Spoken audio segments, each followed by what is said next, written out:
Well, a very good morning and welcome back to Finland, the start of the cross-country World Cup season. And of course the Nordic combiners and ski jumpers in action as well. Patrick Winton and Mike Dixon with you throughout the weekend for the cross-country events. And unlike last year where we only had 2 events here in Ruka, we have 3. So the full combination, starting with a sprint, and it's the sprint that gets us underway today. Well, let's have a look at the map, just for those of you that don't know. Ruka's a long way north, not far off the Arctic Circle. It can be bitterly cold up here, Mike. The ski jumpers know all about the wind, but the tracks are fantastic. The tracks are excellent, and I think, Patrick, a wonderful test for this first tryout of the season. Well, the Ruka Triple, as it's known. Conditions today, as you can see, are slightly warm, going in line with the global warming going on everywhere else. So we have had seasons here where it's been down at -25, -30. Brutally cold, especially in the dips around the course. But at just about 0, no problems at all today. Well, Petra Maudic has been an outstanding star over the years here at Ruka, and there are teams, there are people who tend to produce their best early on in the season. Marit Bjørgen, outstanding, not racing this season, or certainly not racing in the early part of this season. Well, that's right. Soon to have her first child, and it's a big opportunity, I think, for all of the other contenders. for the first time in so many years, Bjørgen not here. Well, there you see Justina. Now, there was chat about her retiring, but I wonder whether she said, well, Marit Bjørgen out the way, I might get a chance to claim a few more titles. Certainly, she'll be the front runner. Not if she's on the sort of form we saw from her last year. She still has a lot of sharpening up to do. But the 26-year-old, absolutely outstanding when she's at her best. The oldest winner here last year, of course, was Marit Bjørgen, 34 years of age, 35 now. I suspect she'll come back at the end of the season. We'll start to see her again. I think so. In fact, I wouldn't be surprised if she even shows herself to the world maybe as early as, what, late January? Early February. She's just, if she's motivated, she'll have to find out how it feels with this new change in her life coming along very soon. Yeah, no one's ever quite sure how having a family is going to affect your determination and where your priorities suddenly go, but we'll just keep you informed as that story unfolds. Now, in the men's, Hadestad, an outstanding sprinter, and really the Norwegians have been dominant over the last, decade in sprinting. They have, and I remember that extremely tough course, not unsimilar to today's course at the Olympics, when Hadestad, one of the heaviest sprinters, to go up very steep hills. You would expect it to be tougher, but he shines through on these hard and testing courses. Bransdal won here last year. Can he win here again? Finished second in the sprint standings last season. Another of the Norwegian classics, and they're just so strong, and I guess, Mike, having strength in numbers as they do, it means that their training sessions are just a level above everyone else. It has to be. When you're in amongst such great contenders, it has to lift your game. What about Sweden? Sweden, well, when you look at how many in the men's field, only 2 have made it through into the top 30. I had expected 5, up to 7 Swedes, only 2 of them making it into the top 30 to make the finals today. Next is going to be the oldest winner. Some of you may know. It is, of course, Jens Arne Svartedal, and won at the age of 30 in 2006. I think that's when people realised that you don't need to be 22, 23 to win the sprints. But my goodness, you have to work hard to maintain the strength, certainly after the age of 30. So there are a few of the faces that may feature today. Obviously, we've mentioned that Marit Bjørgen isn't here, so it's someone else's turn to win the event here in Ruka, the Ruka Triple, and she's been totally dominant over the years in that. Of course, there'll be a lot of eyes on Petter Northug, the world champion in the sprint event. Is he going to show his best form here? I think it's unlikely at this stage of the season.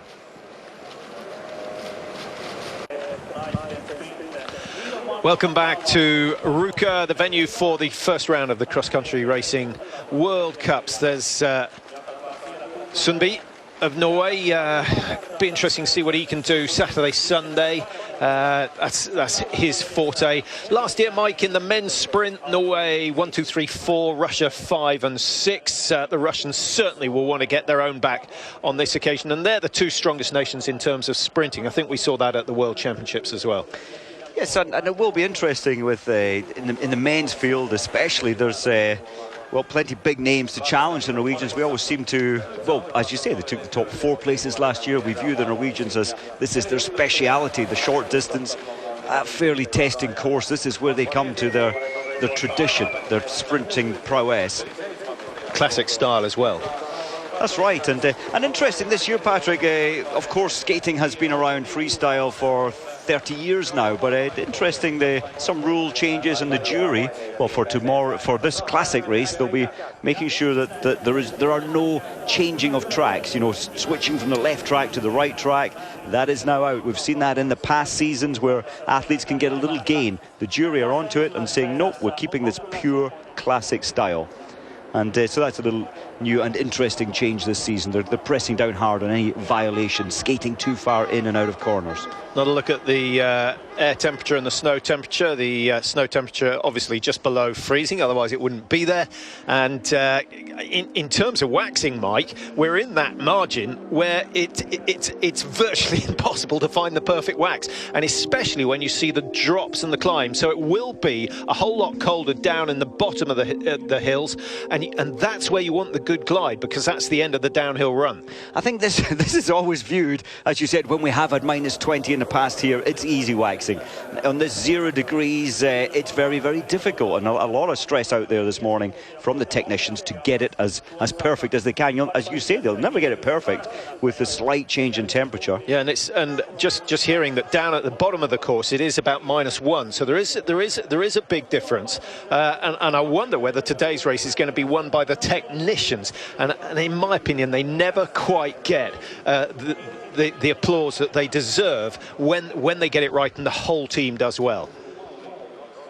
Jessie Diggins, starting number 29, 10.97, just squeezing through that qualification. Top 30 going through in both the men and the women's. News from the women's in terms of those who haven't made it, Mike. Well, some big names haven't made it, Patrick, and well, the last to qualify, Jessie Diggins 29th, Edith Sargent in 30th, and there's the men's field as we see there. Andrew Newell going through in the men's. We'll have a look. We'll talk about those who haven't made it through in the women's once we get closer to the start time. Packenen, the last man to qualify, 8.99 off the pace. Those of you with British interest, Annie Musgrave sadly not making it through, well below. I think Roy Young's term was not at the races. Do you know that happens? And sometimes when you've done all your preparation and you come to the big event, the opener, there's nerves certainly happening, and that's part of the game. But for Andrew today, he just wasn't there, and it's rare where he doesn't feel the spark, the feeling, but I think he will tomorrow in the 10-kilometer freestyle. So the fastest qualifier in each of the heats getting to choose their lane, and there you see the lineup for the women's race. So all the big names there except for Marit Bjørgen. Well, that's interesting. They brought this rule in, didn't they, last year in Drammen, and then again in Lahti they liked it, where the athletes, in order of how you finish in the qualifying, you're allowed to select your heat. Martin.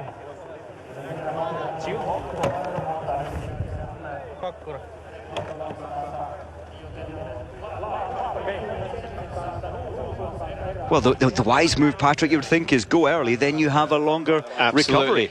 Yeah, get early, and I think on the whole that's what they were trying to do. And okay, it makes a big difference first to second round, but it really makes a big difference semi-final to final should you get that far. We have the first heats of women at the starting area. So once again, the racers are all here. It's a pretty meagre crowd for the Friday. It will be a whole lot better over the weekend, no doubt about that. And to be honest, the jumping is really what attracts the spectators here at Rukra. That generally takes place in the evening when they hope the wind has died down. With Niskasen's win last year, Mike, maybe we'll see a few more Finns come through to support the cross-country as well. I think so. It's a long day, as you say, with the jumping and the qualifying, which took place, what, an hour and a half, 2 hours hours ago. It's a long day for the spectators. Yeah, it's a good little resort, actually, for those of you who want something different from the Alps. There's certainly a little bit of alpine. It's good for the freestylers. There's a good moguls hill. There's a lot of snowboarding goes on here.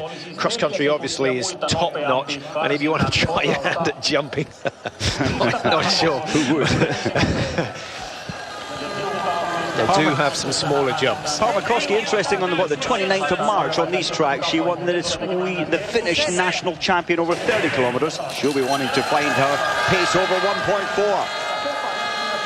Well, that's exactly what you don't want, is a bad start out of this grid.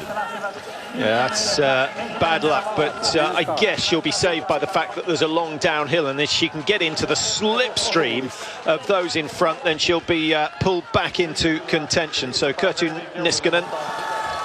Well, what's going through her mind now, Patrick, to have such a bad start at home? She knows how tight this one's going to be with Fala and Usberg in here. The top two go through with certainty. Well, she's not closing that gap. I thought she might get it in touch, but if she hasn't done so by the 180-degree turn at the far end of the course, I think Niskanen's going to be in trouble. But maybe just taking it slow. So often, Mike, when someone falls, we see them sprinting for 200 metres. They make contact and then they fade away when it comes to that final sprint.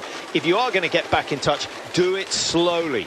I think that is the wise move, but you feel so disappointed making a mistake at home. The tracks you know so well, there's a sense of panic comes into your mind, your body, and it really doesn't help the situation. So, there she enough is. about Niskanen at the back of the pack. It is Maiken Falla who leads for Norway, third in the World Championships, a good bronze medal under her belt there. Of course, Marit Bjørgen, the world champion, who is absent.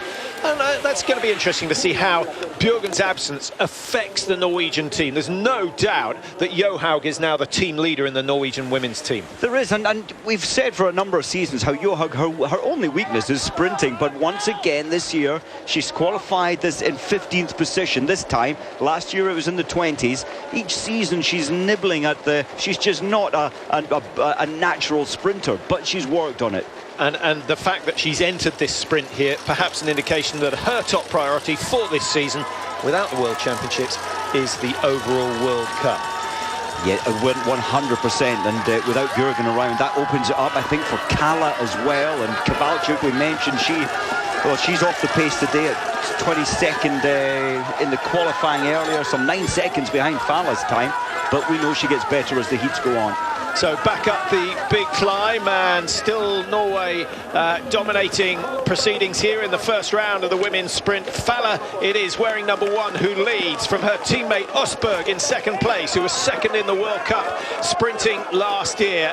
And those two are certainly going to qualify and go through. Remember, 2 fastest, plus the fastest of the lucky losers going through from the first round, the quarterfinal into the semis. So Falla and Usberg are through. The rest will have to wait and see. Looks as though both the Americans, Colwell and Sargent, are going to be out of this one. And finishing third, in fact, Sargent there, 22:57.8. That's quite a big margin, but we won't really get an indication of how good that initial time was until we see the second heat.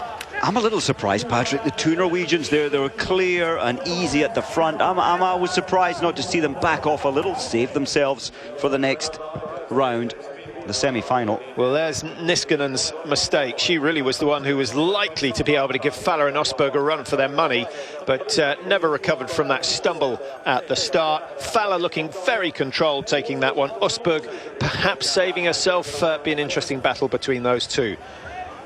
Norway with 6 qualifiers, could get first through to 6th. It's statistically possible. Can't see it happening though. Be unlikely. So heat 2.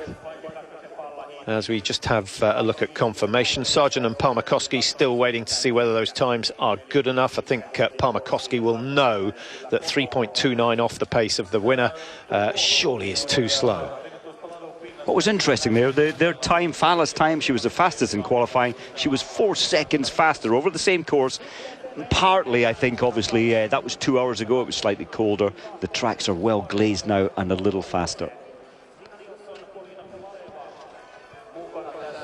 So the lineup, we have 2 Swedes, Russia, Norway and Germany represented in this second heat, with the Czech Republic as well. There's Stina Nielsen, second in the World Championship, so she's the class act in this field. Charlotte Kalla, her teammate. Charlotte Kalla, a low-key season last year, apart from the World Championships, where all her focus was. In fact, the whole of the Swedish team focusing on those World Champs. What can we expect from Kalla this year? Kalla, well, she stated, Patrick, she wants the overall Crystal Globe. She wants to win the overall World Cup. So I think she's strong, and she certainly looked strong in the recent warm-up race in Bruksvallarna. Very slow start from Grahova on the near side for the Czech Republic, and I think she's going to struggle to get back in contact after that start. She was the slowest of the qualifiers, 3:10.11, some 6 and a half seconds off the pace of Stina Nielsen, who was the fastest qualifier in this second heat.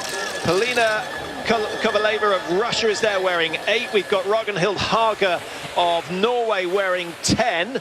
And then Charlotte Kalla 11, and Hannah Kolb of Germany wearing 26. Not a bad start from Kolb. Slightly surprised to see Ragnhild Haga so far back in the early stages. I'm just wondering, is that a strategy? She didn't get good placement off the initial 100 meters, so maybe she's just relaxed, trying to get into her rhythm before she moves forward. I'd expect she will.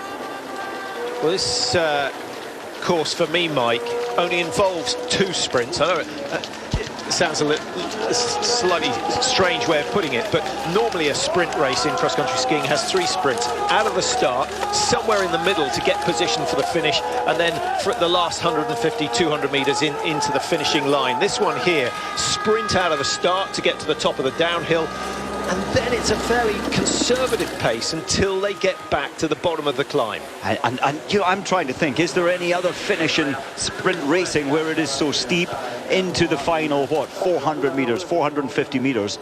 I don't think there is.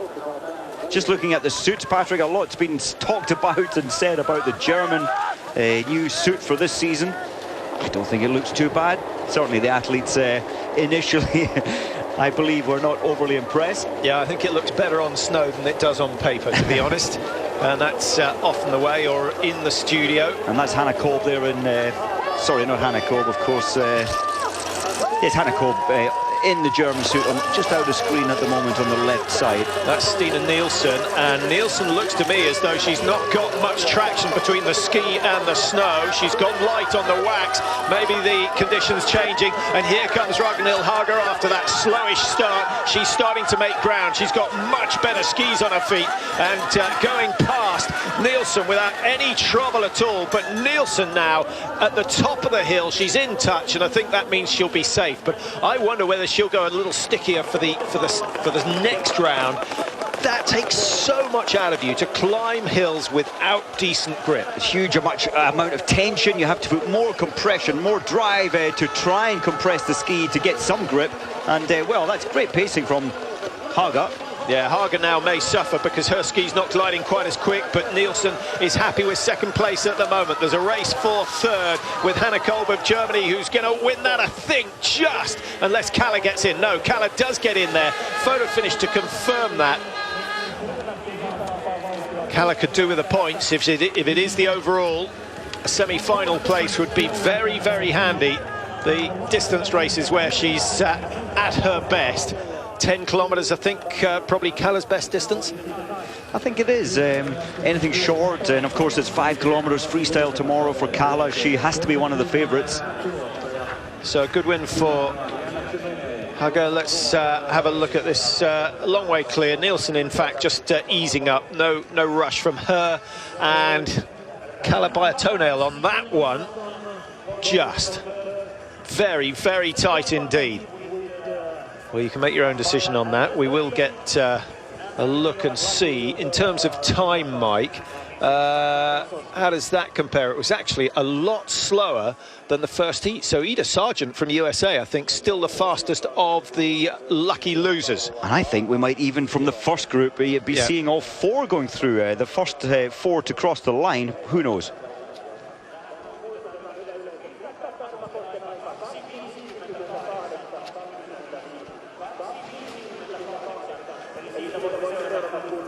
Fowler and Osberg absolutely blasting their way around their course in that first heat.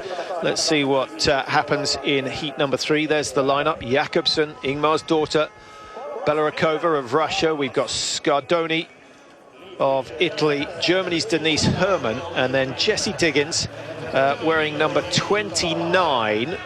Now, was Diggins playing it tactical? I was expecting something a little bit faster. She's been showing good form, Diggins. There's Astrid Jakobsen, former world champion, of course, in the sprint distance. We have to go all the way back to 2009. Was it Oberstdorf or Seefeld? Oberstdorf. It was Sapporo. Sapporo. Yeah, that was. She was good when she came onto the world stage. What, 18-year-old taking the world title in the senior category. Ingmar's daughter, 12th in the World Championships, got herself into the semi-finals, but totally outclassed in the semis. Sit. And they are underway.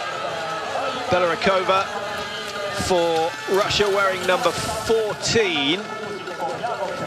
I'm just thinking, Patrick, looking back at the first heat, when you remember Niskanen fell and she finished some 6 seconds behind, of course, Fowler. She's still faster. Her time is faster than the winning time of the second heat. I think that shows how fast and furious the first heat was. Unless it's something to do with the changing conditions, and what changes very quickly are the conditions of the track on the sharp corners and the condition of the track on the uphills as well, when there's a lot of herringboning going on. So that could be a possibility, Mike, and maybe that's another reason to get yourself into heat number 1. It was always going to be fast, heat number 1, and this is a strange start. Normally we'd expect after only 50 seconds of racing the 6 athletes would be close packed, tight together, but big drive on there at the front. Denise Herrmann, always so good in these sprint races, and very tactically intelligent racing. Deciding out front in safety is the best. So 110 to the turn for the leading skiers in this heat. Remember that for the final 2 heats to give you some indication of where they stand. We could do with a split time, to be honest, on all the sprint events. Maybe with 250 meters to go, maybe with at the halfway marker. You can just feel some of the different glide on some of the bases of these skis. Now that indicates, yeah, great speed on the downs, but less wax. You would expect less grip on the uphills. Here is the biggest of the uphills. I think that's fine for the final, but at this stage of the race, you want to be getting up this hill with as little effort as possible. Nearest the camera, number 9, that's Ida Ingmar's daughter of Sweden, just going through into the lead, ahead of Denise Herrmann, who responds well. Number 14, Belarakova of Russia on the far side, off the pace at the moment. We've got Astrid Jakobsen of Norway, and Jakobsen really is struggling. I don't think we're going to see a comeback from here. Scardoni of Italy, she moves herself up into the top 3, now going through, past Ingmar's daughter, into the top 2, into a qualifying position. Well, still some way to go. Down to the bottom end of the stadium before they turn and make their approach into the finish. The tree has gone. That always used to be a really useful marker. I'm surprised at Jakobsen. Her power, her energy just seemed to drop away, just going out almost like a light, but she's coming back with a slight flurry along the home straight, but the time isn't great. Fastest heat so far, 2:54.96, and they're a long way off that pace.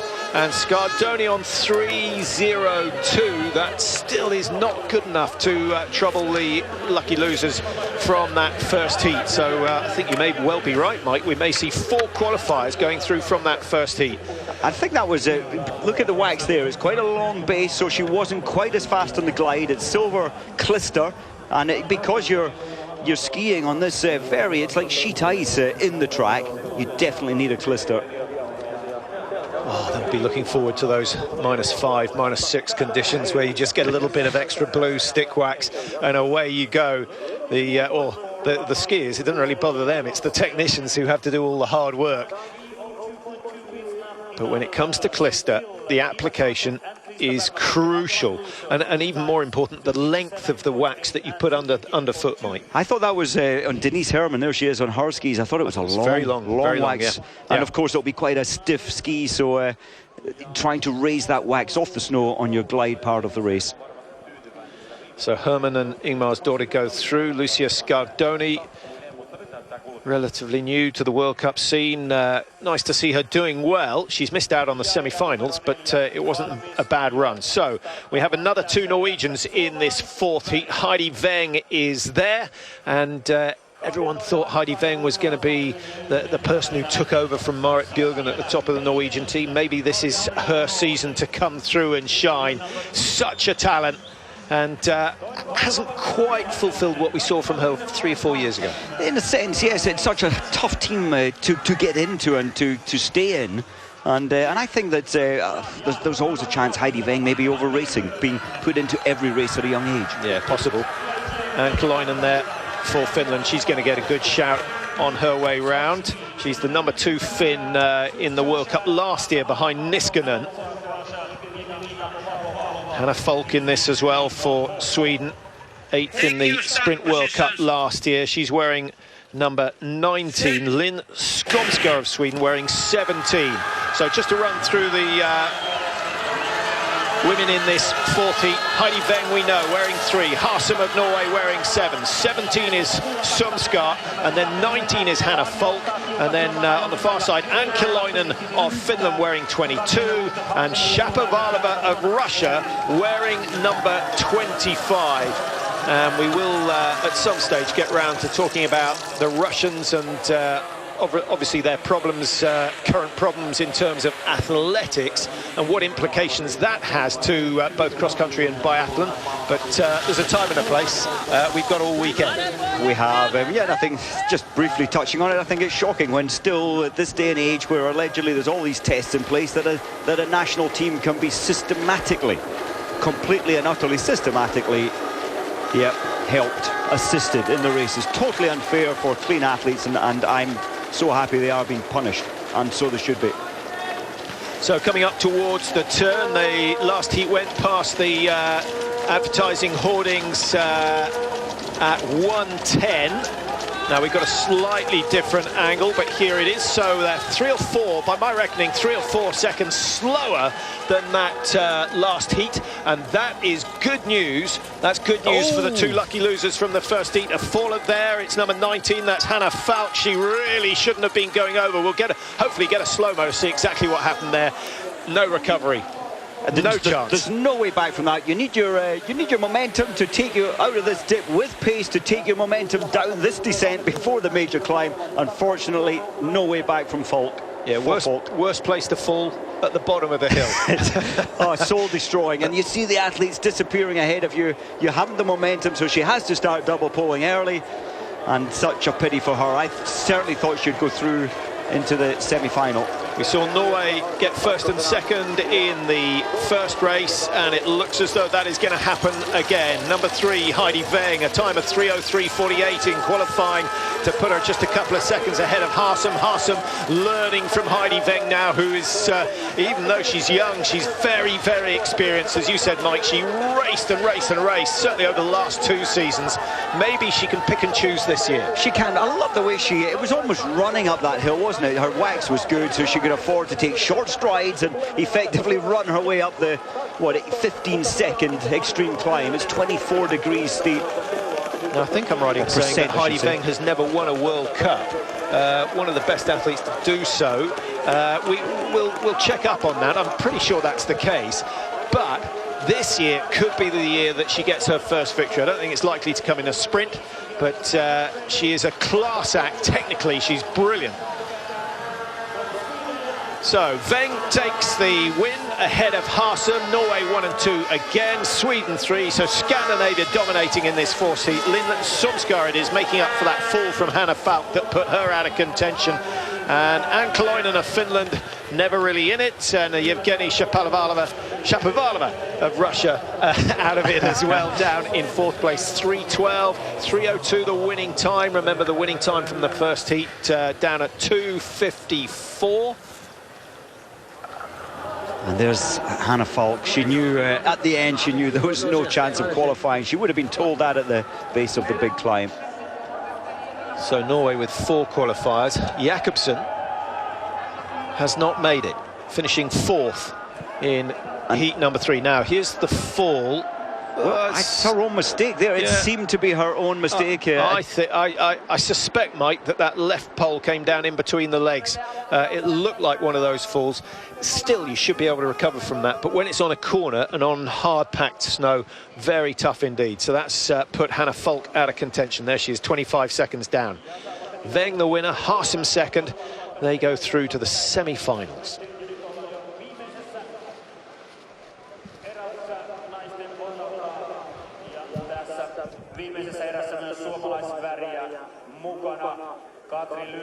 And here is our final lineup in the first round of the women's sprint here at Ruka. Settlin is there for Sweden. Van der Graaf, Therese Johaug. If she could make it through, that would be a real sign of intent for her. Johaug's qualifying time 3:07.55. I think she's got to hope she finishes in the top 2. There she is. Absolute superstar when it comes to the 50k, the 30k. She'd probably be good at 50k if the women race that distance. There's no doubt she'd be good at 50k. This course with the climb, Mike, actually suits her, but it suits Justyna Kowalczyk perhaps even better. It does, certainly that final climb does, but it's technical. You've got to be track-wise, and I have heard that Kowalczyk has worked on reactive training, trying to get some few more reactive movements, if you like, into and out of corners. I just hope that she can stay with this pack for a final attack up the final climb. Well, that's really Kowalczyk's only weakness. She qualified in 21st position with a time of 3:08, and actually of all the heats, this is the slowest by some margin. So I don't think those 2 lucky losers from the first heat are in any danger at all. And that's probably a part is played, Patrick, I think, by the selection of your group. So a lot of the big names wanted that first group, bargaining that they would get through, knowing it would be a fast heat, but the main thing was the much longer recovery. If you imagine what we're now 30 minutes into these quarterfinals, so you've got 30 minutes more recovery than this group. Well, they are not fast skis on Kowalczyk's under her feet, but she will have grip on the climb. Yeah, watch her go on the climb, but the question is, will she still be close enough to the leaders to make an impact? She's already lost some 20 metres. That, of course, will reduce when they come to the climb.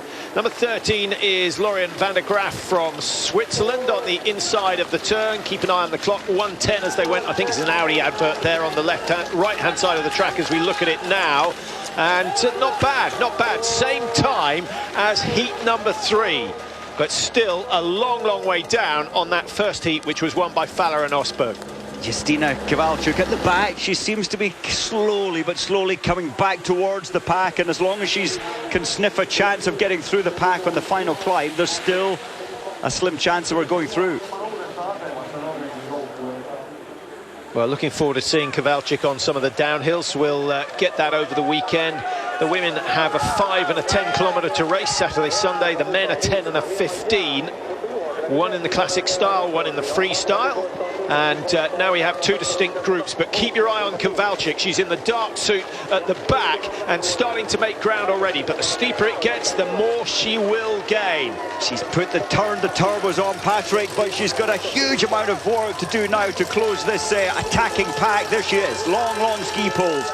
Sadie Björnsson leading the way at the moment, wearing 18. Evelina Settlin of Sweden on 12. On the far side, just starting to fade. I think she's struggling with the grip at the moment. And Switzerland's Van der Graaf, 13, is certainly still in with a chance of qualifying here. 15 is Therese Johaug. Hasn't really made any impression on the uphill, Mike. And I think Johaug could have done with some slightly stickier skis. I was surprised to see that. She almost had to go into the herringbone run there, with certainly one ski going out to try and get more purchase. And you cannot afford to do that up this, what, 15, 18 second climb. Yeah, and they won't come back from there. I think Kowalczyk's missed her chance as well. Both Johaug and Kowalczyk needed a 10-metre lead at the top of the climb if they were going to stand a chance of qualifying. As it is, it's going to be Sadie Björnsson of USA who just pips Evelina Settlin to the line.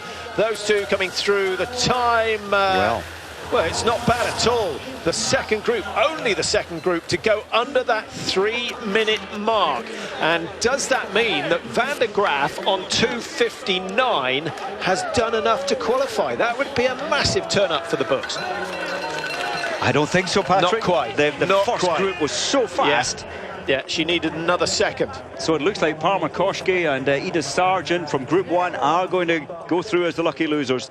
A shake of the head from Therese Johaug. Not sure how she'll respond to that. A good warm-up for the weekend's racing, Mike, although she would have loved a semi-final run just to pick up a few more points. And you know, you need the seconds, Patrick. To take first place today, you get a minus 30 seconds effectively for tomorrow. Second place is 27, third place is 24-second bonus.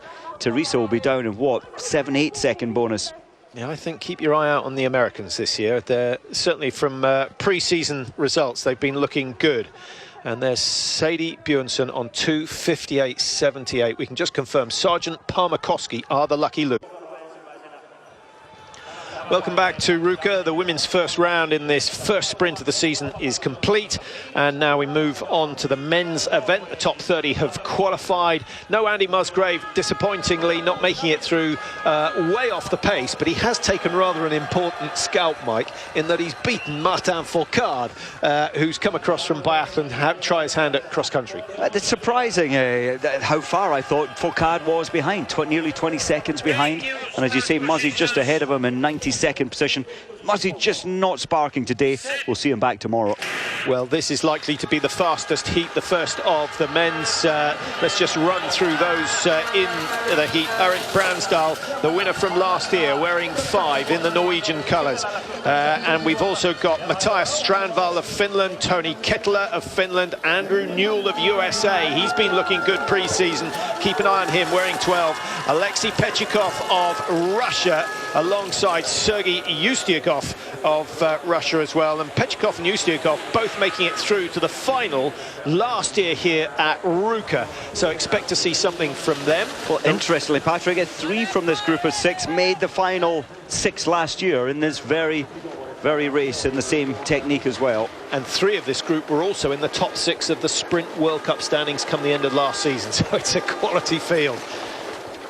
Andy Newell has got his work cut out. There he is, wearing 12, in 4th position at the moment. Leading the way as they come up towards the turn is Sergei Ustyugov, and they go past the Audi banner at 1:03, so 7 seconds quicker than the fastest of the women's heats at that stage. And you can tell in the men's field much more upper body work, double poling.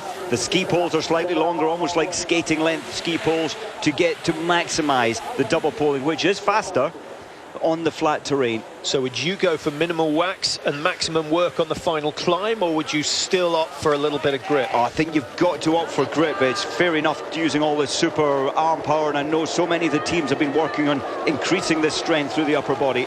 Erik Bransdal in the Norwegian colours on the near side, but it's Russia's number 21, that's Sergei Ustyugov, the slowest qualifier in this heat, but he's leading the way at the moment, being overtaken now by Matti Strandvall of Finland on the far side. Now we see a charge from Alexei Pechikov on the far side. The bearded monster winds it up. Look at Ustyugov. Yeah, Sorry, he's got has gone. No grip whatsoever. He's trying to get some purchase there, but he's gone too light. He's got no wax. Andrew Newell, good climb of the hill to get himself into contention, down to the bottom end of the course, round the turn, and 2:16 at that the apex of that final bend.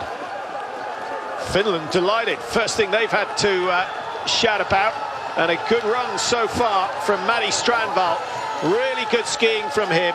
Erik Bransdal of Norway under no real pressure. He goes through in second, and Pechikov getting third, I think, ahead of Andrew Newell. We'll just see a replay of that, crucially, the time. So keep your eye out on the lucky losers there. Well, Ustyugov, he's got to be so disappointed. 2:44, 10 seconds behind. He was with them with only 350 meters to go. That shows the setback. If you don't have enough grip up the major final climb, you cannot get up it efficiently. Yeah, Andrew Newell made really good ground on the final climb. Yes. Just another look at the wax. It's thin clister, Mike. Silver clister. I have noticed, Patrick, that some are opting for the waxless skis, which... Have a look at third. Yeah, I think Pechikov just getting that ahead of Andrew Newell, that could be crucial, but they're going to have just about the same time. So if one goes through, the chances are the other will as well. Time of the lucky loser. 2:35.91. That looked very easy for Matti Stransval. He backed off a little at the end, but he didn't appear to be stressed at any point within that 1.4 kilometres. Yeah, Finland getting a win here last year. I think that was vitally important. It's been many, many years since they've won a race here at Ruka. And I wonder whether that's just sort of raised their hopes and expectations for the meeting. No, they didn't win the sprint, but they did win a race with Niskanen. Now, Fosley, Penssinen for Finland. Emil Jonsson is here. My goodness, I remember back the very first sprint event held here, Emil Jonsson. He was an outstanding. It's one of the things I will never forget in cross-country skiing, watching a man blast his way up that final climb. And I think that's when power skiing started to develop. You know, just like Jonah Lumo changed the way people trained and played rugby, Emil Jonsson changed the way skiers started to approach the sprint event. Very much, and his tempo, we'll see it again here today, his tempo is still phenomenal. So Fosley for Norway, Penssinen for Finland, Jonsson there for Sweden wearing 11. 18 is Bethmertnik for Russia. We've got Ari Luswa for Finland as well wearing 28, and Parkkonen for Finland. So 3 Finns in this second heat. I didn't see who is going to be penalised there, Patrick. I thought it was I think it is going to be Jonsson. Yep, that's unlike him. There he goes. He can't do it. He can't do it again, or he won't be starting. It's not unlike him to take a chance.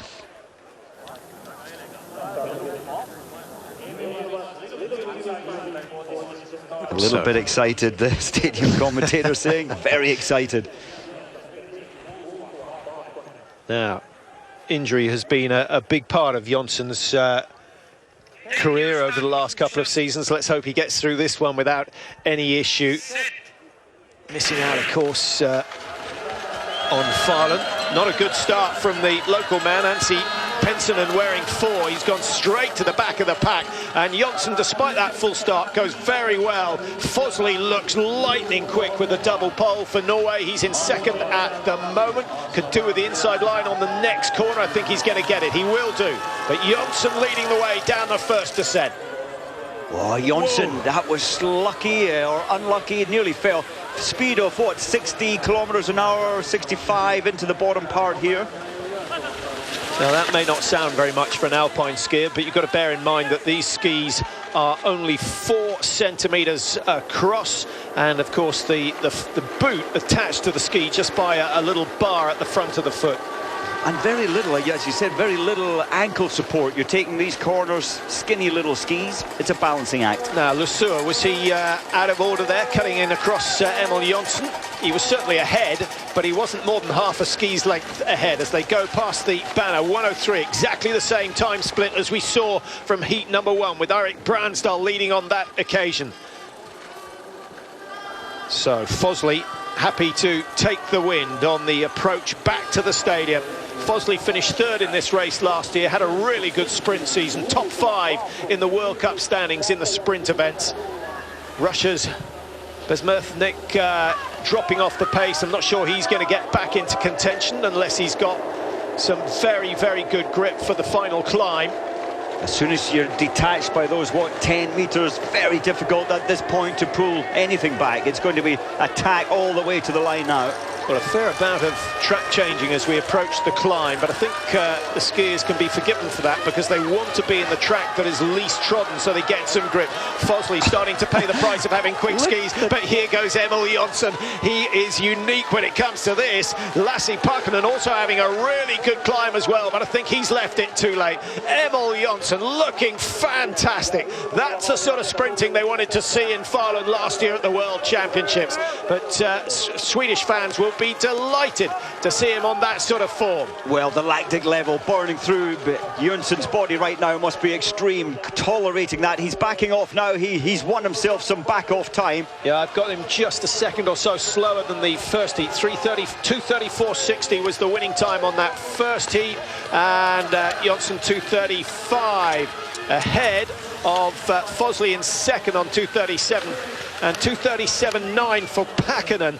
That is not quick enough to go through as a lucky loser. So the two fastest losers from that first heat looking good at the moment, but that's only 2 of 5 heats completed. Now, Jonsson's tactics, Mike. Well, interesting tactics. See, we saw him charge out from the gun. We saw him lead down the first hill, nearly fell. He then got absorbed a little in the pack, but he placed himself in third, I think, into the base of the major climb. And the limb speed that you mentioned, that we stood and watched there, as we do all the time, and it's incredible. The way he put his turbo engines on. Can anyone match him up that hill? On that sort of performance, no. But what does that sort of sprinting do? It produces lactic. And if you produce too much at this stage of the competition, you're going to suffer later on. Well, we've seen him, and he's a mature and sensible racer now. He was fiery when we first saw him. He was all sparky and fiery in fight, but he's learned. But he still seems to go too hard too soon.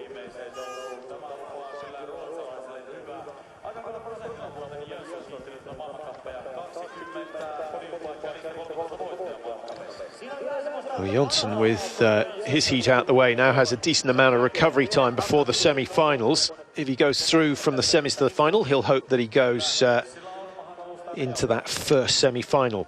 That was the lineup for this third heat. Paul Goldberg of Norway, his teammate Finn Hagen Krok, who was the top sprinter in the World Cup last year. We've got Hackler of Finland. Qing Hai Sun of China has made it through a really good qualifying time of 2:39. And then we've got Kryakov of Russia and Poltaranin. Now, Kryakov is worth watching. There's Finn Hagen Krok, outstanding last year. Is he going to defend his title this season?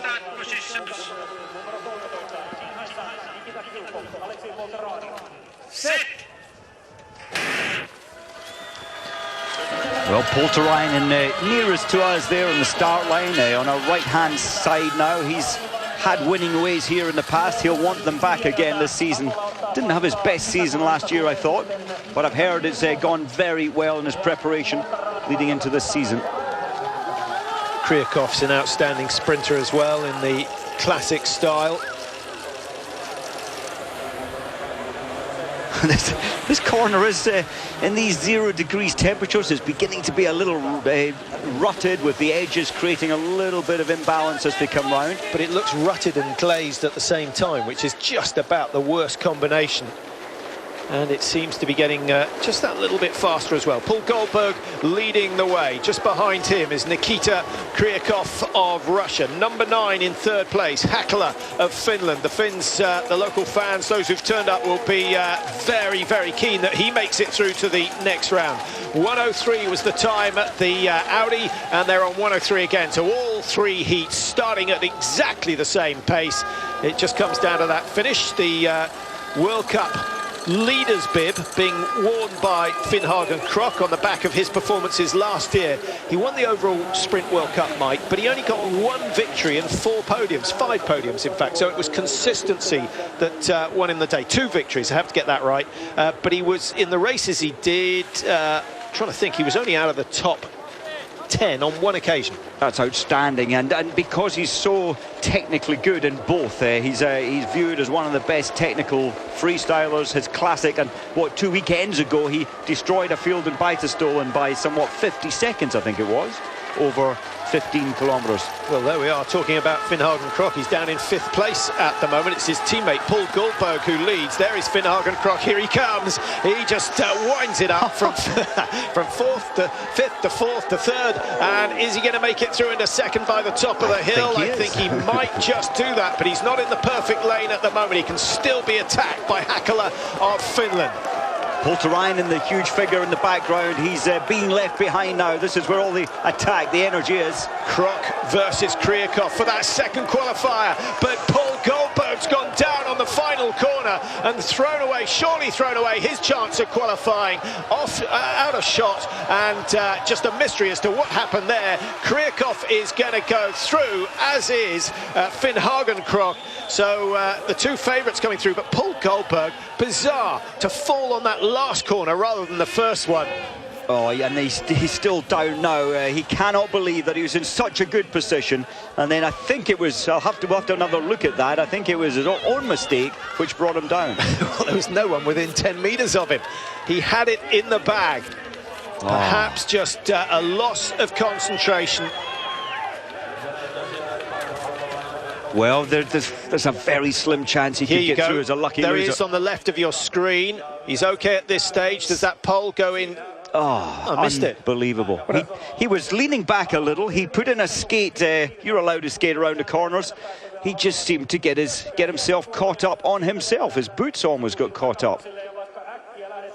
Very quickly back at his feet, but when you lose momentum there, hard to come back from.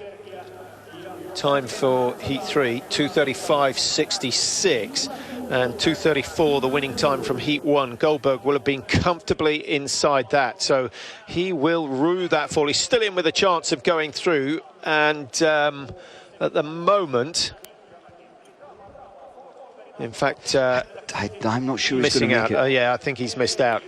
He has missed out. So our lucky losers at the moment, Mike, still from heat number 1? I would say they are, and it's looking good for Petyakov and Andrew Newell at the moment. Now, there's nothing quite like a first round heat with the world champion. What sort of form is Petter Northug on? What a performance that was in Falun. You were lucky enough to be in the stadium, Mike. He was the golden boy of the championships. But it was the way he did everything with such style, with so much intelligence. He is just the perfect tactician. He knows exactly when to press hard, when to back off. And I think the fact that he can relax and not get tied up when he doesn't want to, but when he wants to attack, nobody can touch him. So what will Northug do in this first round? He wants to save a fair amount of energy. There's a technique he's been working on. He gets lower and lower. It hasn't really worked on this occasion. He's come out of the blocks back in 6th place. No panic at this stage. But I think, Patrick, from the word go, he's thought, I'm not getting tied up in the tension and the scramble here. I want freedom. You get a faller on this first corner, Mike, and then he's got to step-toe his way round it. May not happen, but he is the master technician. Whatever he's going on in his mind, he knows, I don't want to get too stressed too early in this, because he knows that it's all down to the final climb. There he goes. He's got them already. Extra long rest, and that's a reason for dropping back at the start. You can stay down in the speed position for a little bit longer. It may only be 4 or 5 seconds, but that can make a difference come the end. Leading the way, Baptiste Gros of France, looking pretty solid. He's a strong, promising athlete, and he'll be glad that he took the scalp of Martin Fourcade. Nothing worse than having a biathlete come to your own races and beating you. Well, it would be different over 15-kilometre, but this is looking incredible from Gros at the front. He's powerful, he's strong, tactically good. Has he gone too hard too soon? Maybe. Northug from 6th up in a 4th, but did get a little bit tied up on that dead turn at the far end of the course, but he's still in touch with the leaders. Doesn't want to give away more than 10 metres or so to the race leader. But remember, at the front, the energy that Gros has put in, he's looking back. He must be saying, where is Northug? Where he knows he's going to be around there or thereabouts. They know he's going to come at some stage, but when will the sprint start? He just puts a little bit more power in as his lane clears, and he's moving up into 3rd position now, alongside Germany's Eisenlauer. Theodor Pedersen still there for Sweden. We've got Baptiste Gros, who's pretty much led from start to finish, but now starting to fade. Northug goes for his little blast on the far side, stomps his way past the rest of the field, and he's into 1st place. So from 6th to 1st on the second half of the course. There are just so few athletes confident enough in their own ability to go so casually out from the start to be somewhat 10, 50 metres behind, and in just an instant turn it from last to 1st. Theodor Pedersen there. And there's a Gros. I thought maybe too much too soon, but he's still fighting. It's going to be a fairly fast one, this, Patrick. Maybe even faster than the first heat we witnessed. Nope, not anymore. 236.9. And Grow on 237.5, only 0.4 outside that automatic qualifying time. Eisenlauer is out, Len Vallias of Canada is out, and Francesco De Fabiani of Italy also. The shake of the head there from Northup, and didn't get, he said something. I wonder what's going on in his mind. What happened there to win it? It was enough to get through to the semi-final.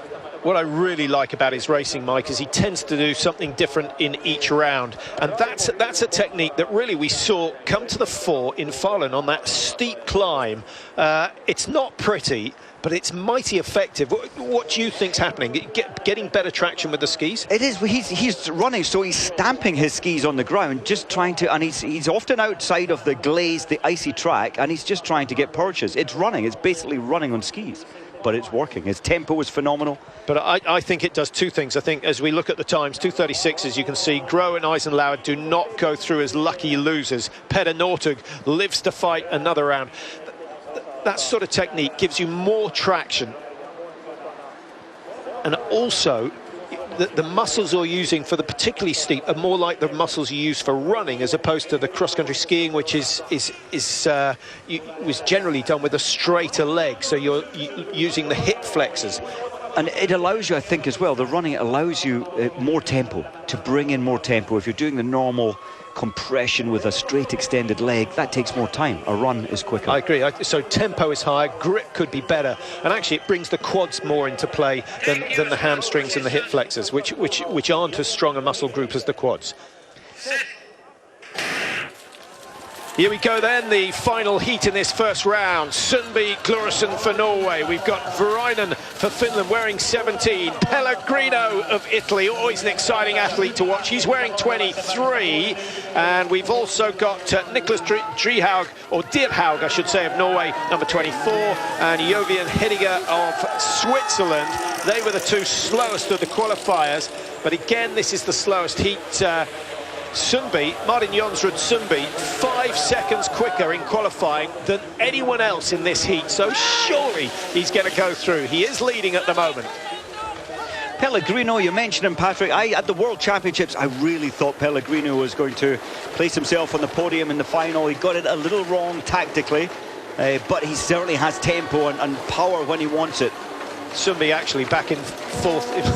Having said he's leading, he's down in 5th place now, may even go down into 6th. It's his teammate Dierhaug who leads at the moment, number 24. That's Sundby on the inside, wearing the yellow bib as the overall World Cup winner from last year. We've got Varainen of Finland in contention, wearing 17. It's quite slow, that was, Patrick, so we're not going to see at this moment, we're not going to see any lucky losers, so you can only get through to the semi-final if you're in the top 2 positions at the moment, and it's unlikely they'll pull the 2 seconds back. And there's Glorison there as well.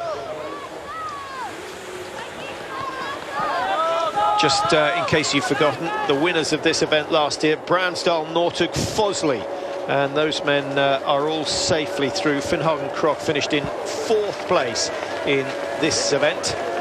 Well, you've got to say, Sundby has been a little Northug-esque here by taking it easy to begin with, and just when it matters most, getting up to the front, but he will be pushed. Oh. 17 is Varainen. But a really good hill climb coming in from Pellegrino of Italy. Sundby finding the pace just a little bit too hot. Pellegrino on fire at the moment. Really good skiing from him. And alongside him, is that Hediger? I think it may well be Hediger of Switzerland, who's moved up into the top 2. Time to beat 2:35.91. That will be good enough for a lucky loser. But they've still got some way to go. We're already on 2:30. I don't think it's going to be beaten by more than one. Pellegrino might just do it, but he's easing up now and comes across the line in 1st place. Hediger gets a surprise qualification, and Martin Jonsrud Sundby, absolutely brilliant in qualifying, has nothing left to give, blown away. That was so interesting. He looked very easy going into the base of the climb. He went from 5th up into 1st, but he burned off. He ran out of steam in the last quarter of the climb. I thought he might still come back, but for me, looking very tired. Well, he's going to lose his yellow bib. losing this first race of the season. He's still got a chance of getting it back before the end of the weekend at this Ruka triple, a 10 and a 15k. But is Sumbi off form? Well, he did Pellegrino. That was a little cheeky, I think, trying to cross in front at that point. But Hediger, Jovian Hediger of Switzerland, undoubtedly the biggest surprise of the day so far. Yeah, Hediger qualifying in 27th. He wasn't particularly fast in qualifying, but he put it together when it mattered most. Sumbi is out, Glurison is out, Deerhaug is out. Welcome back to Aruca. We're through to the semi-finals of the women's sprint event here. This is the opening meeting of the Cross Country World Cup season. And we'll just run through those involved. There you see Parmakoski of Finland, and she certainly looks fired up for this one. She's going to need to be, because there's some strong competition. Looking for a time of, if they can beat 3 minutes, 2 of the women's heats beat 3 minutes in the first round. So Faller, Hager, Hermann, Osberg, Nielsen and Parmakoski. 3 Norwegians. We've got Hermann of Germany, Stina Nielsen, who looked very good in the first round, wearing number 5 for Sweden, and in lane 5, I should say, for Sweden, and wearing 5. And then Krista Parmakoski of Finland. There she is in the blue and white. Denise Hermann at the back of the field at the moment. We could see a Norwegian 1, 2, 3 here. It is quite possible, but if anyone is going to prevent that, it will be Stina Nielsen of Sweden in the white suit. Well, Faller, I thought Faller would, as she did the previous time, I thought she would lead from start to finish, but she's in third at the moment. Usberg looking so aggressive and technically perfect at the front. Hermann, Patrick, is this a Northug kind of strategy, keep out of trouble? I think she's had a poor start, and I'm not sure she can come back from it at this stage. Again, the Scandinavians dominating. Parmakoski has got to show some of that grit that we saw on her face at the start of this race. Down in 5th at the moment. Denise Hermann still a long way off the pace. That's it may only be 15 meters or so, but that's going to take a lot of catching up when it comes to the uphill section, and Hermann has got to make her move soon. Usberg leading, Nielsen of Sweden in 2nd, then the other 2 Norwegians. Hager, the younger of the 2, alongside Maiken Kaspersen Faller. Parmakoski in 5th there. I am surprised. I expected her to be up in the top 3 at this stage. Difficult now for her to make it through into the final. Yeah, she doesn't seem to have too much fight left in those legs as she starts the steeper section of the climb.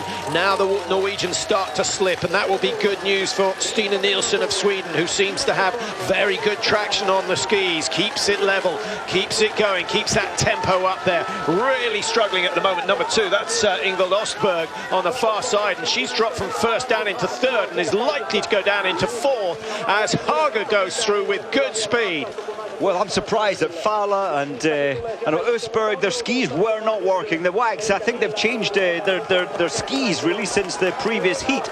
This race is not over though. Hager leads, perhaps someone you wouldn't have had your money on at the start. The fastest qualifier today, Faller on the inside of the turn, and now she ups the tempo as she comes towards the last 100 meters. Faller now challenging, Hager holding on to 2nd place, and in fact Hager may well win this one. It's going to be on the lunge. Nielsen in 3rd, will be hoping she comes through as a lucky loser, and a very disappointing run from Usberg indeed. Had nothing to give on the final climb. Well, Denise Hermann dropped back at the start, didn't manage to make up for that, 3:05.5, and Parmakoski maybe using too much energy on the start line. Well, nearly 10 seconds behind Parmakoski. Of course, she backed off. There's the wax again. It was the same wax as previously. I thought she really did struggle. She was not in the right lane going up the steep hill. She had to cross over, then got more traction, and off she went. Hager, a typical looking Norwegian, and producing typical results at the moment. That's a really impressive run from her. Now, if that goes to the final, Patrick, the way that Haga crossed the line, she didn't extend her foot forward. I know it wasn't critical. She was going to get through in the top two, but she needs to have a more dynamic lunge for the line when it comes to the final. What are you saying? She should have practiced it? I feel she should have just preserved that hamstring, which is always in danger. For the final. So try and make a note of the fastest lucky loser, 2:57.37 plus, or is it 2:57.97? So it's 2:58.61, the lucky loser time at the moment.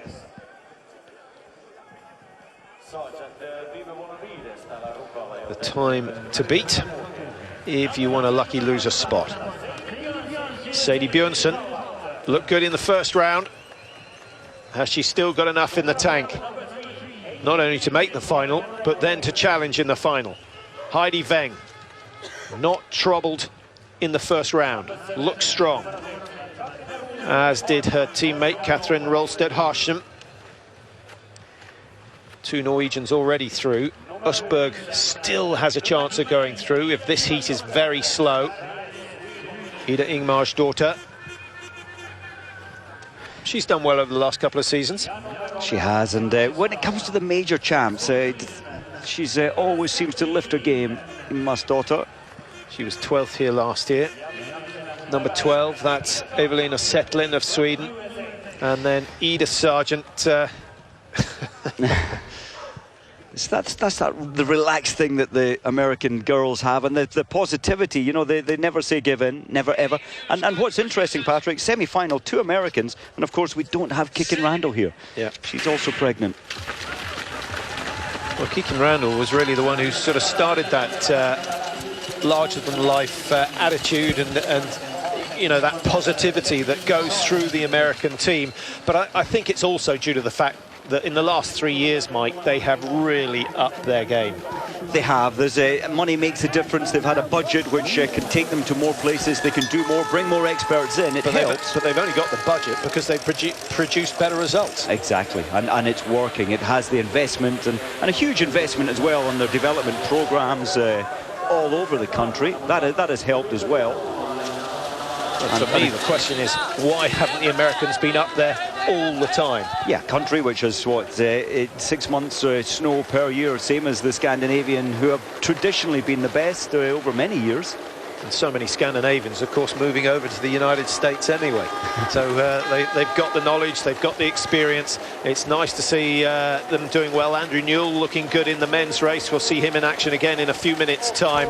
But without Kikin Randall, the Americans still holding their own. 2 in this heat, but it's number 7, Harsson of Norway, leading at the moment. And just as I say it, Heidi Weng decides that this is a good point to take the lead. Nearly goes down. We've seen a couple of stumbles on that section. This is much more relaxed, Patrick, than the previous semi-final. I think they're running 2.5 seconds off the previous pace. Something we haven't mentioned, Mike, is if you have a really good look at the tracks, you can see there's a lot of dirt on the track. Most of it's bits of tree that have been blown off in the recent storms. Now, when you combine that with clister, you've only got to get 1 pine cone on the bottom of your ski, and if it doesn't knock you over, it will certainly slow you down. It absolutely will, and often it's better to stay in the tracks. They're glazed, they're iced over, and no chance of these the pine cones or the debris playing any part in slowing your skis down. So Heidi Weng leading at the base of the hill, but this looks like a move coming on the far side from Evelina Settlin. Number 18 still there, Sadie Bjørnsen looking good as well. There's Heidi Weng, number 7. That's Harsson, the younger of the 2 Norwegians, dropping back at the moment. Good drive from Ingmarsdottir of Sweden on the near side as her teammate goes down. Settlin is out of this one. Not the case for number 30. Ida Sargent of USA still has a chance of going through, but her teammate is fading. Sadie Bjørnsen maybe putting too much effort in the early stages, and we've got some very tired looking skiers. Bjørnsen going down, her chance is gone. You can just see exhausted bodies for the 3rd time of asking up this climb. Nielsen there on 2:58.61. I don't think that time is going to be under threat from this second semi-final. We could get 4 qualifiers from the first of the semis. That would mean that Usberg goes through as well. We're going to get Heidi Feng through. Good finish from her. So Feng wins it. Ingmarsdottir second. Sargent of USA third. 3:05.1. Not quick enough. And Harsum fourth for Norway. Misses out despite a really promising start from her. Well, the lucky losers, so 100% coming from the first of the semi-finals, Nielsen and Usberg. So, once again, 4 Norwegian qualifiers. We had 3 last year. It was won by Marit Bjørgen. This year, 4 Norwegian qualifiers for the final. Stina Nielsen has made it as well, and Ida Ingmarsdottir of Sweden. So it's an all-Scandinavian affair. That's a little disappointing. The Russians all blown away in the first heat, Mike. Haven't seen too much from them. There was the mistake from Sadie Bjørnsen, getting the ski tips twisted. It was Setlin, actually, Evelina Setlin, and another fall. That was Bjørnsen. Heidi Feng winning, but not that convincing. Not this time. The first run out, she was convincing. The second time in the quarterfinal, now the semi. Maybe she's trying to save something for the final. I'm not sure there's anything to save. Here we go then, semi-final time for the men's sprint event. Nikita Kryakov, former Olympic champion, is in this first semi. Maddie Strandvall is there as well, and it's always a good thing to be in the first heat. Strandvall delighted, and the fans starting to turn up here in Ruka. A very early start for them. There's Bransdal, last year's winner. Still on course for doing the double here at Ruka. That is no mean feat if he can do it. Andrew Newell, can he keep the American flag flying? The women struggled a little bit in that in the women's semi-finals, but Andrew Newell has looked very, very good in the early part of the pre-season. But he's going to have to be tactically astute on this occasion. Away we go. First of the men's semi-finals.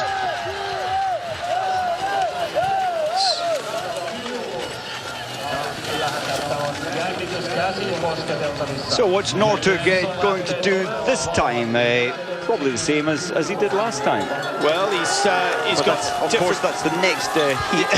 Yeah, and Emil Jonsson is in this one. So there's Emil Jonsson on the inside of the turn. Well, Jonsson, it seems to be the same strategy, very dynamic out of the start.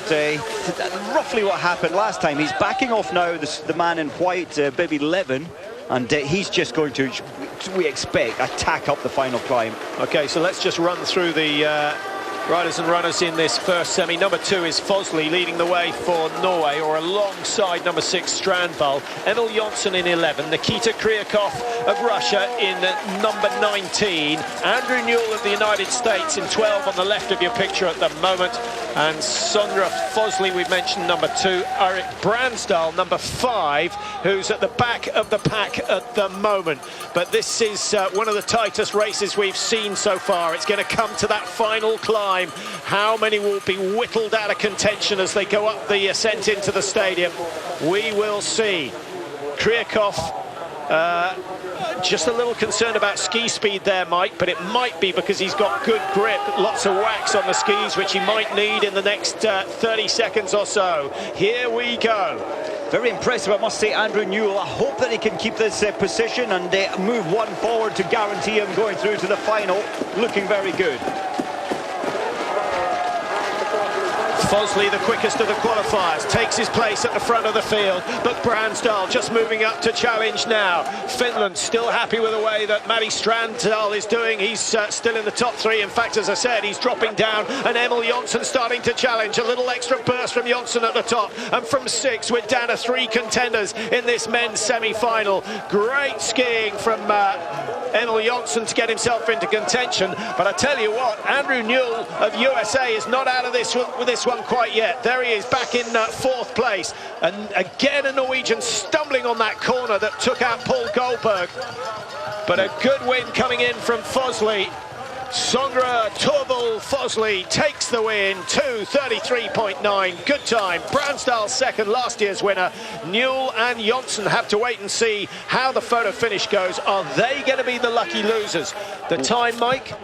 Well, 2:33, that's an incredible 0.92 for Fosley, and you know what, he made it look easy. He's still got the final to go, but he wanted to make sure he was in the final. That was so dynamic. Surprised a little at Johnson. It looks like a fourth position for Johnson. And the huge figure of Stransval, he got it so wrong. Looked easy to begin with, but went too hard from the gun. Again, I raise the question. Why work so hard on the first heat? Why produce a sprint like the one we saw from Emil Johnson when you still have potentially the semis and the finals to go? It's quite phenomenal. The pace he showed us on the quarter-final was incredible, but he didn't have it this time when it matters equally, in fact more, in the semi-final. Will that time be good enough though, Patrick? I think it is. It 2:36.08 with Pellegrino coming up in the next heat. 2:36.18 I think might be the time he's after. Very, very impressive there Emil from Johnson Fosley. A little bit further behind.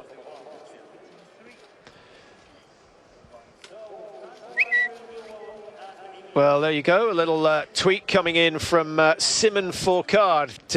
If your French isn't up to scratch, congratulating his brother there for qualifying for tomorrow's race with his performance in the sprint. I know he didn't qualify for the knockout phases, but he's done enough to go through, Mike. So we're going to see Martin Fourcade with the French cross-country colours on tomorrow. All biathletes will be interested to see how he gets on. I think it'll be. He doesn't look on form. We saw in Beiderstolen he was off the pace in that was a 15-kilometre freestyle. I hope his form is coming back, and he certainly can threaten. When he's on his best form, I think he could place himself in the top 5. And if he does well, what do you think he'll do in terms of focus? Well, he says he wants to change. He's done so well in biathlon, winning the overall title for 4 consecutive years. Never been done before, so he wants to change. I hope he goes for a little time at cross country. Is Theodor Pedersen stretching out Movember just a little bit too much? There's Finn Hagen Krok, the World Cup sprinter from last year. If he wants to stay in that red bib, he has to win today. And here's certainly the man who lit up the first round, Federico Pellegrino of Italy. A blistering finish from him to qualify, but this time he has Petter Northug to cope with, the world champion. So we have the World Cup winner, the world champion, and Pellegrino all in the same semi-final. And then you can throw in Theodor Pedersen as well, who when he first hit the sprinting scene was outstanding. And this man, Alexei Pechukov, never write him off in a classic sprint. The powerhouse of sprinting. Take your start positions. You can watch some of his training sessions on YouTube. It's frightening. So second semi-final, Northug, Pellegrino, Krok, Pedersen, Hediger, the surprise qualifier from Switzerland, and then Alexei Pechukov on this side wearing 15. Russia, Switzerland, Sweden, Norway, and Italy. Good. What is going on? I don't think I've seen him smile before. The Russian bear. He had to back off there. He was kind of psychologically held back from being mentioned there to back off, but he had to because he didn't want to risk not making the start. Cuts all the way across. I think that was in the game plan as well, Mike, and he couldn't have cut across unless he got a healthy lead. So he's gone for the inside and actually done very well, but being on the inside of the first turn means you're on the outside of the second turn. Northug doing what he did in the first round, happy to stay in 6th at the moment. Very happy. I think we saw straight away there that the exit from the stadium, this heat is going to be slower, so I think we're looking at maybe only the first 2 going through. It's a lot slower, Patrick. Northug again getting those extra 3 or 4 seconds rest before he comes up to start the double polling. Number 25, that's Theodor Pedersen of Sweden in the middle of the group at the moment, and Pechukov coming through to take the lead for the first time. Number 15, their race number indicating where they finished in the qualifying. So we've got number 26, number 25, we've got number 27, but we also have Finn Hagen Krok, who qualified in 8th place, but is at the back of the field at the moment. Krog, for me, not looking at his best as we saw him. He was consistent last year, consistent enough to take the overall title at the end of the season in sprinting. Norway in 5th and 6th. I'll certainly have a little wager that they won't be 5th and 6th come the end of this race, but will they finish 1st and 2nd, which is what they want to do if they want to qualify. Pedersen still leading for Sweden. Petchikov is still there for Russia on the far side, just moving ahead of Pedersen yet again. Now Hediger, the surprise qualifier, wearing bib number 27. He's done well so far. Keep an eye on Northug. He's on the right-hand side. Has he got a clean line to the top? He's struggling a little bit now. Now he starts to wind it up, but not having as much of an impression as he did on the climb first time round. Pedersen stays with him. Northug past Petchikov into first place. He's left Finn Hagen Krok behind, but Norway leading. Sweden and Russia fighting it out for 2nd and 3rd at the moment. Pedersen still staying with it. I'm surprised at Pellegrino in 3rd, but can he come back from there? It's unlikely. 2:36.18 is the lucky loser time. It's not going to matter for Petter Northug because he's going to come 1st or 2nd in this one. Pedersen putting the work in to make sure he finishes 2nd. If he has a look at the screens, he'll realise he's a long way clear. Now watch the time for Pellegrino. Pellegrino 2:39. He's out of it. He is out of it. I'm pretty sure he's not made it through, Mike. He hasn't, I don't think so. And that gives Jönsson, who finished 4th, remember, ran out of steam. But that, for me, gives Jönsson a final slot. Another chance. Northug, just so amazing. He looked out of it at one point. Then he just picked it up in the final quarter of the extreme climb. Now, this is where your position, your group is so vital, Mike, because those who've qualified from semi-final 1, an extra, 5 minutes, maybe even 6 minutes rest. How crucial is that when it comes to getting the lactate out of the system? I honestly think it's a huge factor. But Northug, he selected to go where he did, you know, to make sure that his first heat was the last heat, if I'm right. Sorry, second last heat, heat 4. He opted for that. Clearly, he thought there'd be slower heats, and that would give him some recovery. So he's managing the situation differently, conserving energy in as each heat goes on, and to have that final sting is just a gift. Pellegrino, I thought, would have that similar amount of tempo, but he was tired from the previous time he attacked that hill too much. Interesting how over the years, I remember when Northug first came on the scene and everyone was sort of commenting on how high his elbows were on the double pole. Now just about everyone uses the same technique. Follow the leader.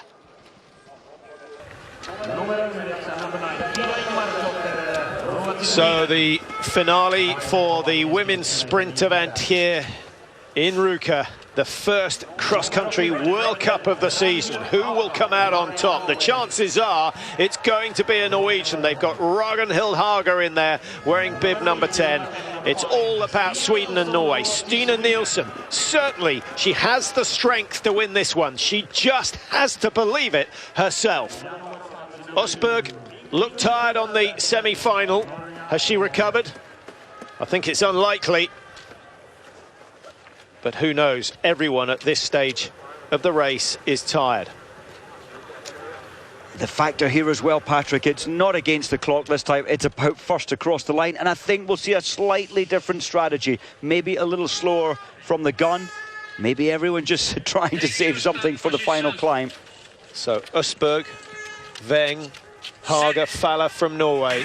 Nielsen is there for Sweden, as well as Ida Ingmarsdottir, who is wearing number 9 and is a very tall figure. There she is, just starting to take the lead. First turn is to the right, so advantage number 1, Maiken Falla of Norway. She's in a good position. That's just where she wants to be, and far enough ahead to cut across to the left-hand side, so she gets the inside line on corner number 2 as well. And Patrick, even without the amazing Marit Bjørgen, who's having a baby very soon, the Norwegians, still 4 of them making it into the final alongside the 2 Swedes. Exceptional standard from one nation. Are we going to see a faller in the final? 2 tricky points really now. The turn at the top end of the course, we've seen a few people stumble there, and it's largely because there's a lot of dirt on the track there. That's where the wind has had its greatest effect. And then, of course, the bottom of the steep hill where everyone ups the tempo and tends to try and change track at the same time. Northug always takes the right-hand side lane as close to the fencing as he possibly can up the steep climb, but then you do have to cross over. This is, by my reckoning, about half a second slower, so it's still fast. Falla leading the way. Sweden are in with a chance. Stina Nielsen's got herself in a very good position there in second. And then just a little bit of a gap back towards Ida Ingmarsdottir. And I think that's Osberg at the back of the pack. She looked tired in the semi. Nielsen with good speed on the skis goes into first position. I wonder whether the Norwegians have put just a little bit of extra wax on. Ingmarsdottir there coming in now in 4th place. I had expected her to be a little further up the pack. She's looking very tired. It was Weng, actually. I must apologise to Osberg, who's there in 3rd place at the moment. Heidi Weng it is at the back of the field, but leading the way is Falla at the moment. Nielsen still in with a chance of getting on the podium. Here comes Osberg number 2, and she'll take advantage of that stumble from Stina Nielsen, but in fact it forces her out of the tracks as well, and Ragnhild Hagen moves into contention for a top 3 here in the first World Cup of the season. Ingmarsdottir desperately trying to get up from 5th, but no advance so far. Falla leading the way, and Falla's got a gap of what, 2-3 metres over Stina Nielsen of Sweden. What a race. It's about survival now. Both of the sets of minds are just focusing, hoping to keep some feeling through the legs, because there is no physical feeling left anymore. Falla very, very sensible to get that inside line on the final turn. It's meant she's got a 2-metre advantage over Stina Nielsen as they come into the finishing straight. Nielsen now digging deep, but it's still Falla holding on. It's going to be Maiken Kaspersen Falla who takes the win, the first one of the season. Nielsen second, Hager in third. Brilliant run from Ragnhild Hager, and Osberg down in 4, having got herself in a good position at the start of the final climb. But it's all about Falla. Brilliant racing from her, Mike.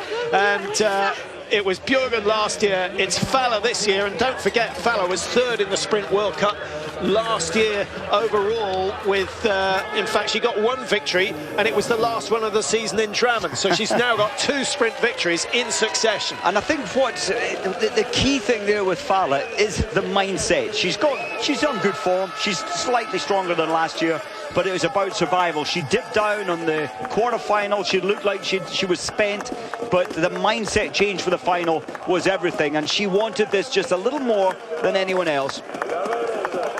Tactically very good. Stina Nielsen was competitive. She's got absolutely nothing to be ashamed about, but I just wonder whether Nielsen could have employed slightly better tactics. It was interesting. She had nothing left, as you say. We've sort of sensed with 20 metres to go she was going to get back on, but nothing left in the arms. Falla slightly stronger and faster tempo in the double poling to take her that 0.26 ahead. We may get another look at the final climb, but we had Falla on the right-hand side with Stina Nielsen on the left, and if Nielsen had got another metre further forward, she would have had the inside line on that final turn. That could have made all the difference, because it's very difficult to overtake in those last 150 metres. It is. So the final left-hand bend into that home 150 metre straight, it is vital where you position yourself, and yes, Nielsen was slightly too wide, and her skis were terrible, frankly, coming up this hill. I didn't think she could survive this. They were slipping. Yeah, she moved out of the tracks early to try and get some traction on the softer snow. It does start to work. She tries a bit of Northug stomping, which seems to work as she comes higher up the hill. But a lot of energy used there. She had to get out of the track, the glazed, the icy tracks, onto the softer snow in the middle. But that slip at the bottom of the hill is devastating, isn't it? Because you've lost your momentum. You've then got to build the speed again, get back into your rhythm. And that's a really crucial part of the uphill climb. And it really is. And I think that Nielsen, the young Swede, it's exciting times for Swedish sprinting now to have such a class act. And you know what? You just feel she's going to get better.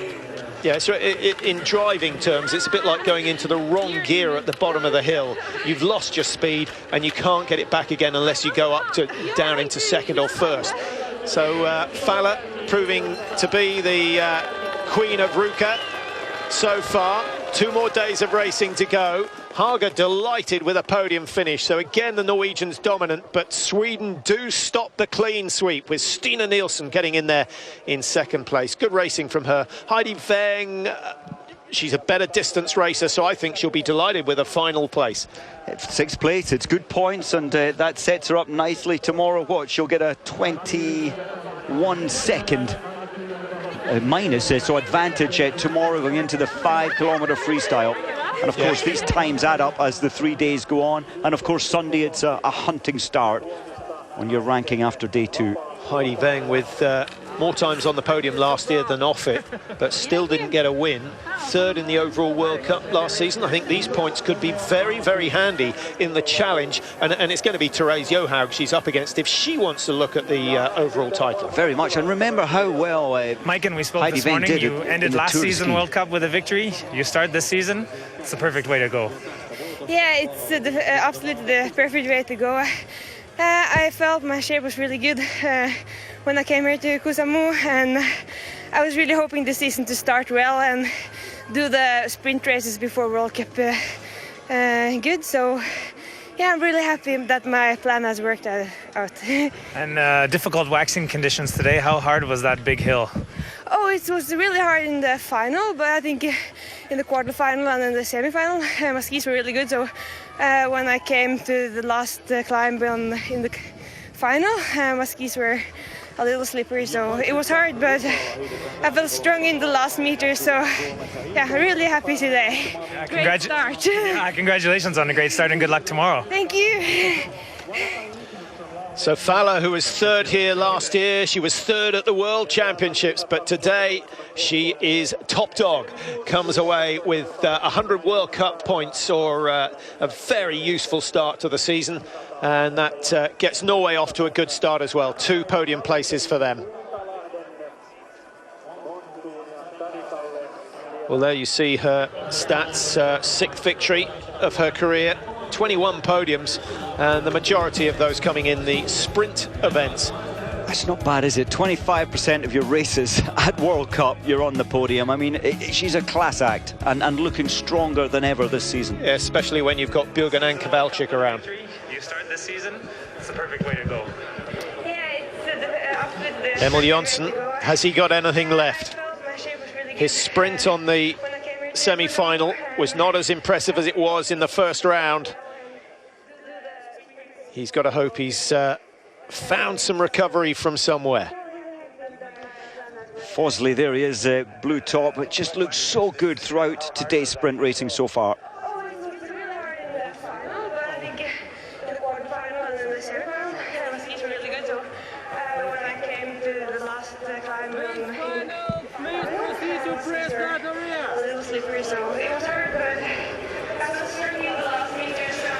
Well, a lot of tension in the warm-up area.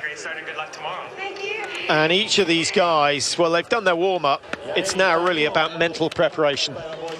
It is, isn't it? How do you, for a 4th time of asking, they were out here, I think, what was it, 9:45 this morning. Silver Clister there on Andy Newell's skis. So pleased to see him through in the final.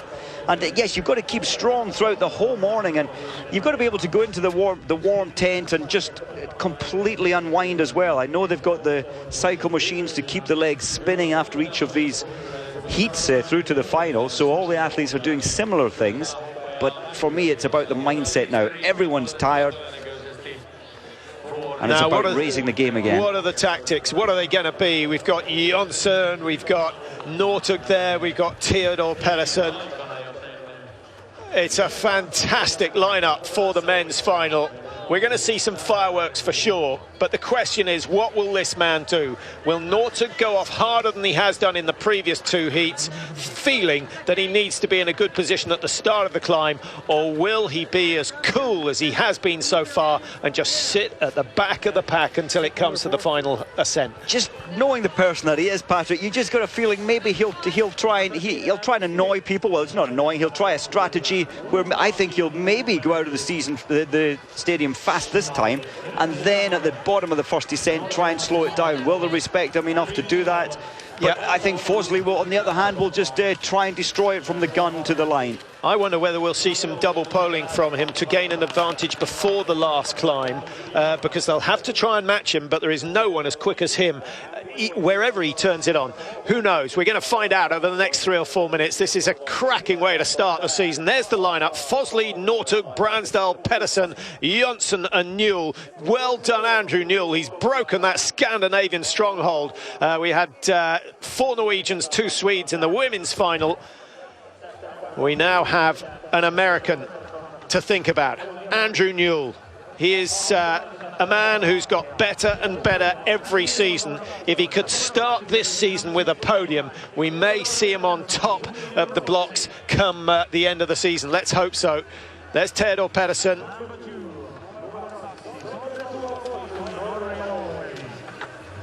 Sondre Torveli Fosley alongside Peder Nortug,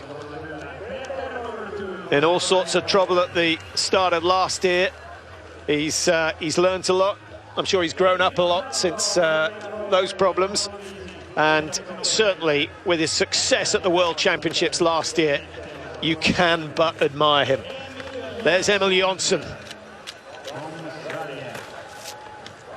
Just wondering, can Jonsson find his form for this final? We saw him flat the last time. He was, in a sense, lucky to make it through to the final, but he's got another chance. And he's not got the best of draws. Jonsson gets away very, very quickly indeed. Nortug makes a mess, and he's going to have to settle for 6th, whether he wanted to or not. I'm not sure that was the game plan, Mike, but he stumbled out of the blocks and he's dropped to the back of the field. Jonsson is up there, and Jonsson's on it in a good position because he can get the inside line for the second turn. And interesting to see him in the middle lane because he wants to give himself a little bit of space. That takes away some of the acuteness of the corner. Well, what's interesting there, it did appear that Peder Nortug had a plan to attack so hard from the gun. We saw the stumble, and that's what I love about Nortug. He can change his strategy in an instant and assess it as it goes along, make decisions in a split second. But it is quite slow. Nobody wants to take this on early, Patrick. That suits Nortug. It might also suit Emil Jonsson, who will be stronger on that final climb if the pace up to it is conservative. Theodor Pedersen in the middle of the field wearing 25. Number 2 on the left is Fosley, and on the right-hand side, as you look at it, Erik Bransdal, 107, 108 going past the Audi, and that, Mike, is some 4-5 seconds slower than we saw in the first round. It is, and you just sense all the time the big tempo athletes, Nortug, Jonsson, so far is playing into their hands, but for me it's still all about Fosley. For me, he's almost untouchable today. Nortug is now a long way off the pace because it doesn't look as though Emil Jonsson's skis are gliding too well. Pedersen of Sweden leading at the moment. Fosley is up alongside him, and Andrew Newell of USA still in a good position to challenge for a podium finish here, or to challenge for a win, who knows. Nortug realises the problem. He's accelerated early. He's got a roadblock ahead of him on that inside line, Mike. That could be the end of his chances of winning here, but it's number 2, Sondre Fosley, who leads at the moment. Andrew Newell trying to hang on in second place, but as I say, that Bransdal coming through on the inside, the man who won here last year, and he's moved up into second. Nortug finally finds space, and he's moved up into 3rd position as well. So Norway 1, 2 and 3, USA 4, Sweden 5 and 6 as they round the final corner. Well, this is the vital corner. Your exit line out of this corner is important, but again, it is Fosley at the front. Unless he makes a mistake, untouchable today. Fosley has got this one in the bag, and I think we're going to find that Eirik Bransdal holds off Petter Northug, whose mistake came early. So Norway get the clean sweep. Fosley, Bransdal, Northug, 1, 2, 3. Newell in 4, only 1.1 seconds outside that podium finish. And Theodor Persson, the best of the two Swedes, and Emil Jonsson, nothing left in the tank. Well done to Sondre Fosley. 2:33, the fastest qualifying time this morning was 2:32.62, so he's maintained that level all the way through. You know, over 1.4 kilometers, the fourth time of asking. It's an incredible feat. The temperature is much the same, although we're losing light here at 10 to 3 in the afternoon local time, and I think Fosley wanted that, absolutely put himself in the right place throughout that final. And Northug, I think we could say, didn't quite want it. He knows that he's going to pick up, what, a 24-second bonus for tomorrow in the 10-kilometer freestyle. And it seemed as if he was happy for the weekend victory, Northug, more than today's victory. But Norway, 1, 2, 3. There were 1, 2, 3, and 4 last year. Untouchable in classic sprinting. Yeah.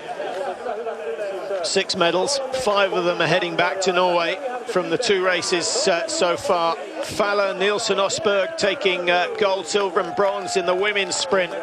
Fosley, the number 2, he was the quickest qualifier in this final. Paul Goldberg, of course, the fastest man in qualifying, took a tumble in the first round. He would have been there, certainly Mike, there's no doubt. He looked on tremendous form, but it's Fosley who has capitalised from Goldberg's misfortune. And there he is with the first win of the season. The yellow bib is going to him. 2:33.07 the winning time. Bransdal in second, last year's winner, and the world champion back in third.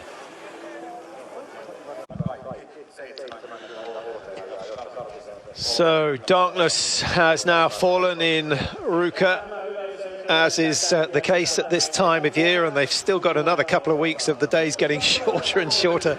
They don't get a lot of daylight, but they do have a good time. There's always a nice atmosphere up in this part of the world, Mike. I guess a lot of them will be happy that it's not -20, -25. In terms of the athletes, and their health, much better for them to be racing at 0 degrees than -15. I think very much so, and as we said earlier, we have seen -20s here, -15s, and well, who knows, the weather can change quickly, so possibly at the weekend it will get colder. Northug's mistake? He wasn't there, was he? I think he made, as soon as from the gun where he made that his weight was back, and he made a couple of mistakes in his double poling, and they got away. I think from that instant he realised, was it worth it?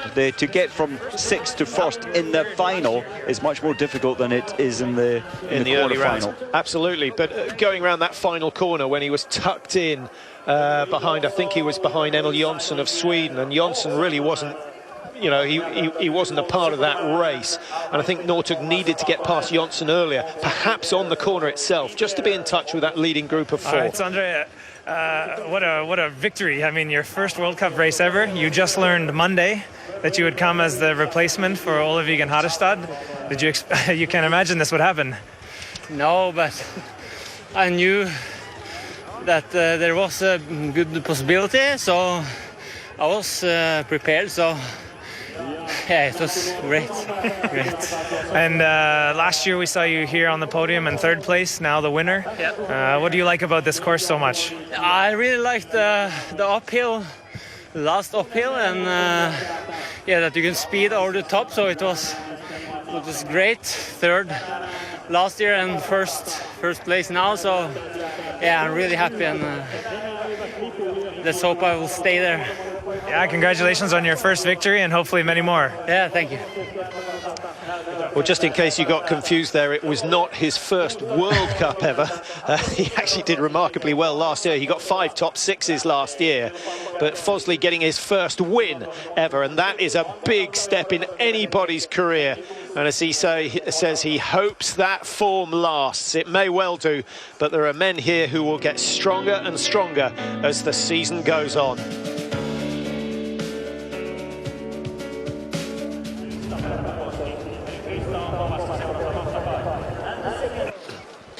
So lots of action at the Nordic opening here in Ruka, and the jumping, the Nordic combined, and of course more cross-country to come. Let's just get you up to date as we have a look at the start of the women's final. Lots of fallers today, we can expect that, and they'll be back in action tomorrow. 5 kilometres the distance for the women in freestyle. That will be fast and furious. That starts at 10 o'clock European time, so 9 o'clock in the UK. The men's 10 kilometre again in the freestyle technique, the skating technique, starting at 10:45. Do tune in for that if you can. Well, that's all for now from Ruka. Thanks for your company today in this, the opening day of the season. We'll see you tomorrow. Goodbye for now.